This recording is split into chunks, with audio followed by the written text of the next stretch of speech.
the trick to a YouTube video to be successful is monotony. You always want to have the same sort of subject, matter at all times. So because that's what the algorithm looks for. The algorithm's like, oh, this is what you do, and you do it consistently. Okay, well here you go. It doesn't matter if it's 2 viewers or 2 million viewers. It's always going to reward monotony. So if you're cooking popcorn, just keep on cooking popcorn. I do have conversations with myself. Sometimes I'm really out there. I look back at them and going, well, John, do you really get one of those projectors for your wall so you can see yourself in full-fledged screen? But sometimes when I'm there, I can read this book, and like this morning, I waited for about an hour, cookies and everything, and I got into it, and I started reading it. And the way he was describing it, all these different things that were happening and going about it, kind of excited. It is. It is kind of exciting momentum there, isn't it? It is. Yeah. Absolutely. And I do like the way he refers to, some of that momentum really goes back to 1905. How that sort of set the stage. It wasn't that long ago that people didn't remember that there was an attempted uprising and remember, how badly it was crushed. And I think that really set the stage for both the demonstrations and the response to the demonstrations. There was some caution in there. He said something in there. He goes something about that's how the high rulers won it. The ruler won. What the? He didn't explain that at all, did he? Yeah. Not particularly, although I think you can read between the lines. Yeah. Well, I was going to pull a John Birch moment, but. Okay. I drank a bunch of water. I'm just having to go take another piss. I didn't close your gate. I'm sorry. No, don't worry about it. I left it open. Yeah.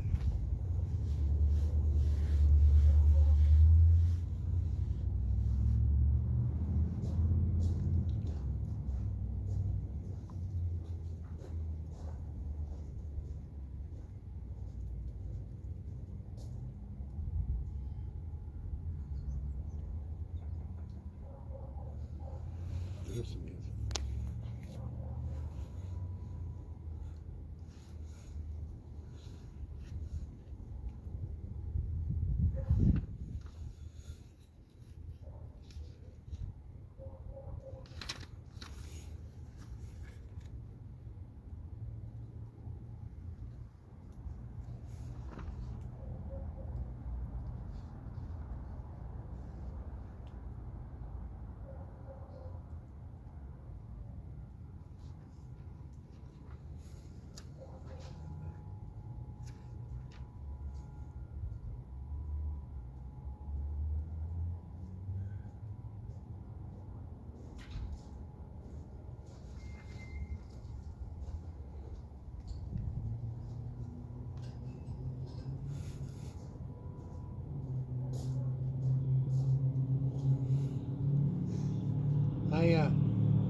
This is as close to the Marx Brothers I think I've read, and it's all maybe not to you. I could read it out loud if you want. Yeah, go for it. Please do. It's on page 386. Okay. At 8 o'clock in the evening, General Polovtsev revived the hopes of the executive committee by telephone.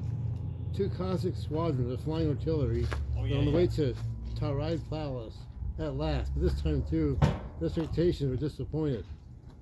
Telephone calls in all directions only deepened their panic. The Cossacks had disappeared as though by evaporation, and the horses, saddles, and flying artillery with them. Mikhailov writes that during the evening there appeared the first results of government appeal to the troops.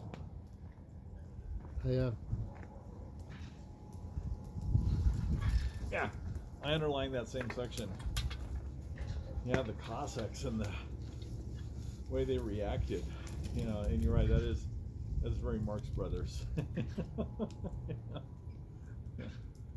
Yeah, the Cossacks are an interesting part of the power dynamic, because they have roots going way back, and not not exactly 100% aligned with the Tsarists, aligned with, their own power structure. Of course, going back to the Pugachev rebellion, where they got the Cossacks behind them there, and how that really became a dirty word in the Soviet Union to be called a Cossack. Yeah, I don't know if you ever remember in Star Trek, but Chekhov called some aliens Cossacks. So, They did. Wow. Real bitterly. So yeah, because again, they're sort of unto themselves. I cannot think of a parallel in the power structure of the Cossacks in the Western world or the American experience. I cannot think of a parallel. I think that they're unique.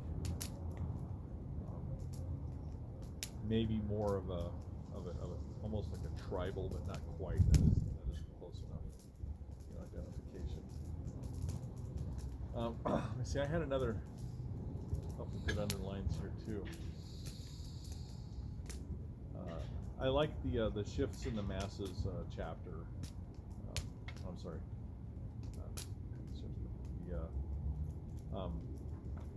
The July culmination and route chapter, simply because I thought, which is right before we stopped reading, I thought it pulled it together, very nicely. This just really struck me, like we were ordered to disarm small groups of people who passed by, no matter who they were, also armed automobiles. To carry this order out, we would run out of the palace on foot from time to time and disarm people.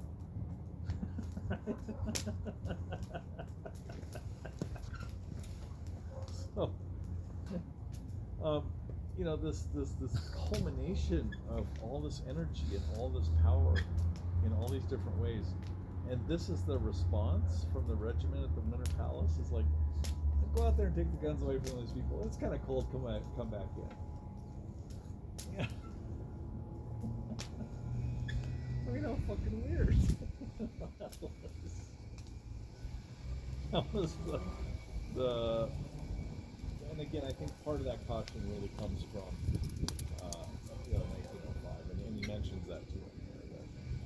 That was very bloody, very scary, and now you have so many different forces in play, both within industry, within food, a very, very complicated situation to try to sort out.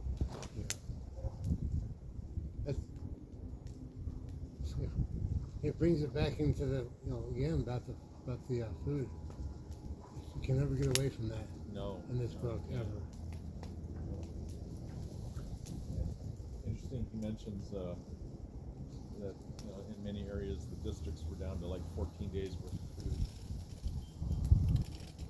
That sort of struck a chord with me, because I've done some reading into the civil defense preparedness in the United States, and they said the absolute minimum to maintain social hegemony was 30 days.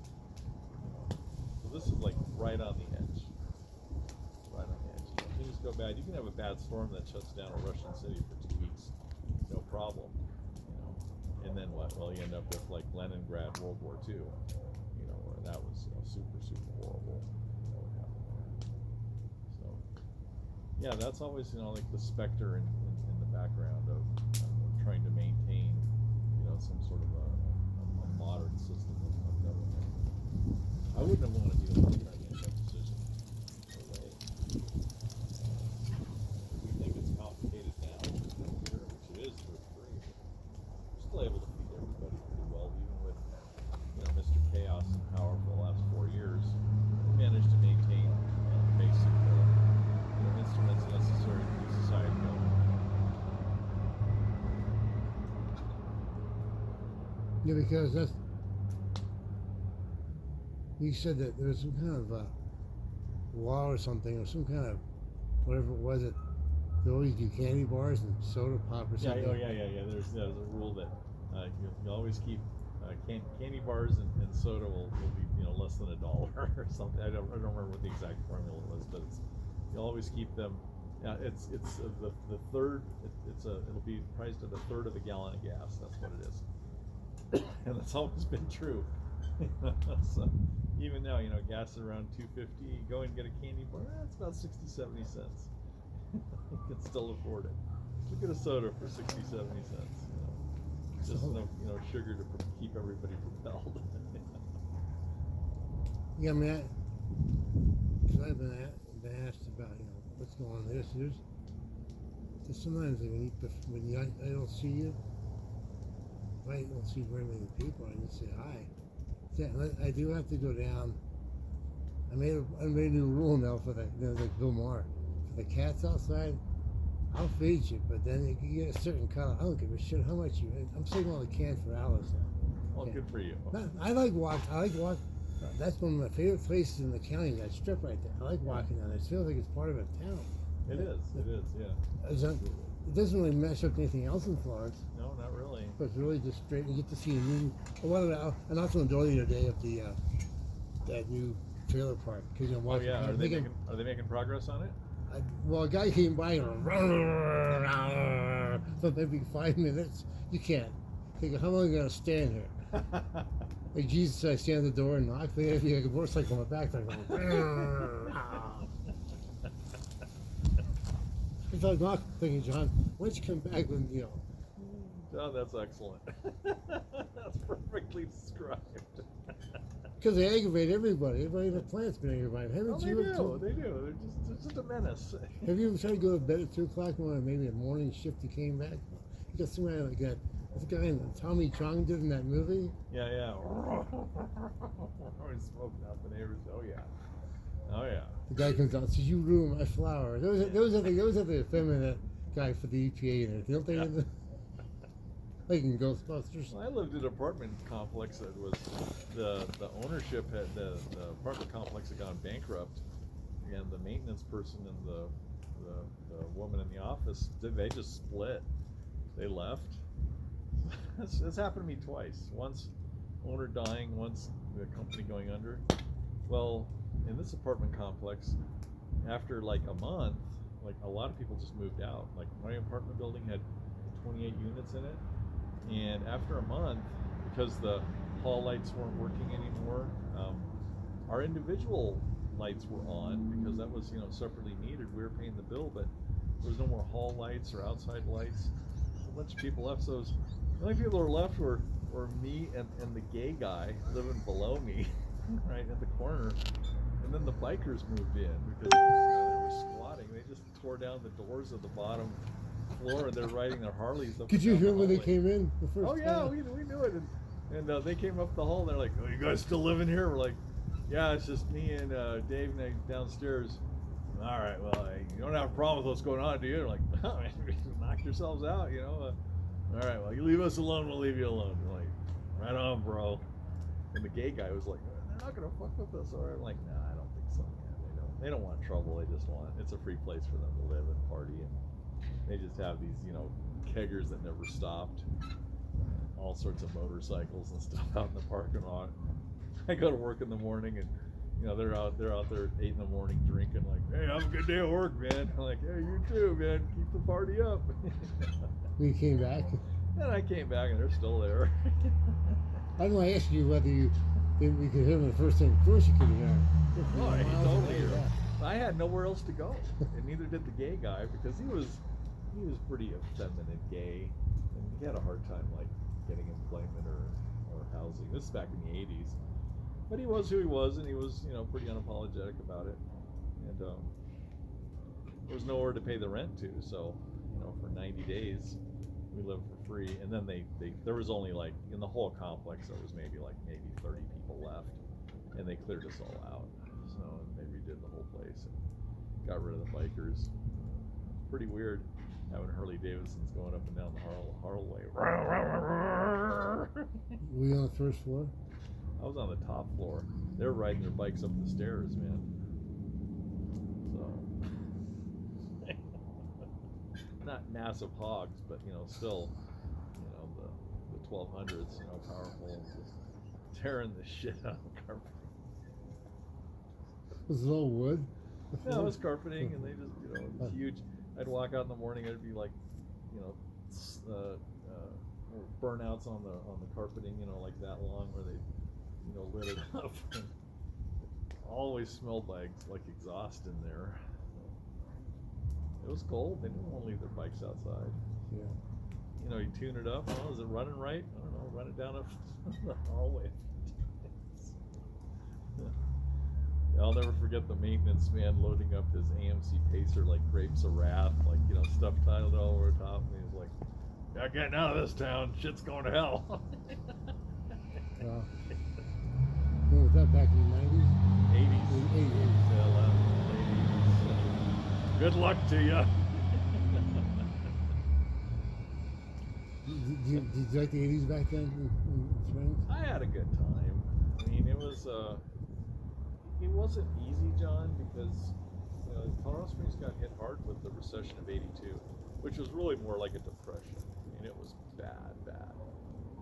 And by '85, '86, it was the town was crawling out of it, but it wasn't good jobs. There was just a lot of low-paying, crappy jobs out there that needed to be done. So all of us were working, 1, 2, or 3 of those jobs, trying to make it, trying to get through school. 88 is when I bought my house, my first house, and that was very difficult, because I was young. It was a $30,000 house. I had to put 20% down. $6,000 was a lot of money back in '88. A lot of money. I sold pretty much everything I had, and I still had to get a cosign from my parents. They didn't want to give me the loan, even though at the time, I showed multiple jobs. When he was graduating from university, Yeah, even though the house was a dump of a house down in Fountain, they still weren't good with giving me the loan. So it was, I'm sure, not a whole lot different down here, was it?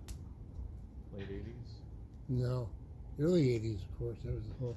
But I wasn't here in the late 80s. I was here in the early 90s. Yeah. Right before the prison showed up. Because that's like a really long. Probably a crap call. Let me see. I gotta take this, John. Hey, Doug.